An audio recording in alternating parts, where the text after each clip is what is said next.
किसी से झूठ बोलना, न फालतू की बातें करना, बस अपने काम से काम। उसी क्लास में एक लड़का था। वो मन ही मन उससे प्यार करता था।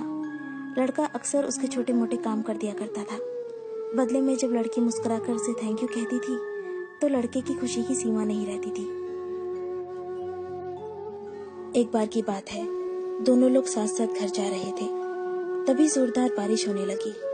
दोनों ने एक पेड़ के नीचे शरण ली। पेड़ बहुत छोटा था। बूंद छन छन कर उससे नीचे आ रही थी। ऐसे में बारिश से बचने के लिए दोनों एक दूसरे के बेहद करीब आ गए।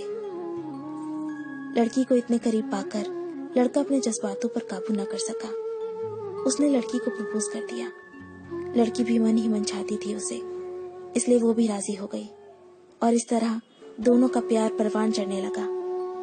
एक बार की बात है, लड़की उसी पेड़ के नीचे लड़के का इंतजार कर रही थी।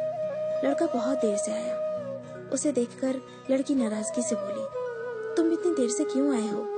मेरी तो जान ही निकल गई थी। ये सुनकर लड़का बोला, जाने मन, मैं तुमसे दूर कहाँ गया था? मैं तो तुम्हारे दिल में ही रहता हूँ। तुम्हें यकीन ना हो तो अपने दिल से पूछ लो। लड़के की इस प्यारी सी बात को सुनकर लड़की अपना सारा गुस्सा भूल गई और वो दौड़कर लड़के से लिपट गई। एक दिन दोनों उसी पेड़ के नीचे बैठे बातें कर रहे थे। लड़की पेड़ के सहारे बैठी थी और लड़का उसकी गोद में सर रखकर लेटा हुआ था। तभी लड़की बोली, जानू, अब तुम्हारी जुदाई मुझसे बर्दाश्त नहीं होती। तुम्हारे बिना एक पल भी मुझे 100 साल के बराबर लगता है।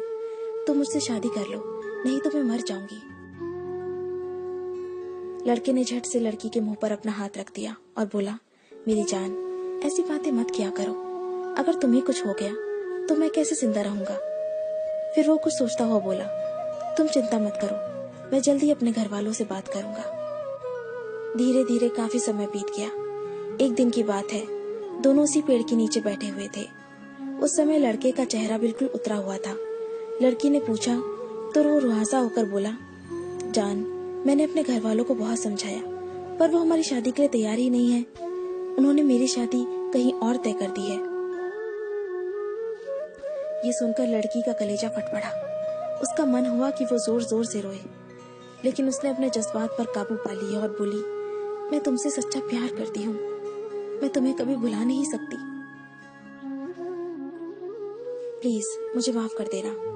लड़का धीरे से बोला, वैसे अगर तुम चाहो तो हम हमेशा अच्छे दोस्त बनकर रह सकते हैं। लड़की ये सुनकर जोर जोर से रोने लगी। लड़के ने उसे समझाया और फिर दोनों रोते रोते अपने अपने घर चले गए।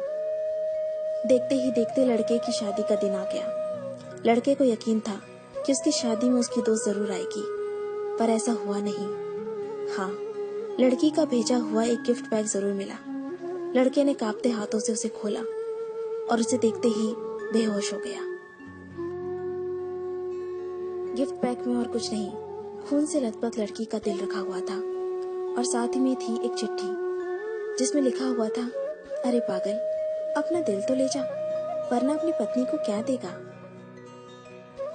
दोस्तों, किसी के लिए मोहब्बत टाइम पास होती है और किसी के लिए जिंदगी से बढ़कर। अगर किसी से मोहब्बत करना तो उसे ताउम्र निभाना भी, वरना क्या पता आपका हाल भी ऐसा ही हो जाए जो उस दिन के बाद नहीं जी सका, नहीं मर सका। उसकी सारी जिंदगी पछतावे और अफसोस में घुट घुट कर कटती रही। अगर आपको ये स्टोरी पसंद आई तो इसे लाइक जरूर कीजिए और इसे अपने दोस्तों के साथ शेयर कीजिए।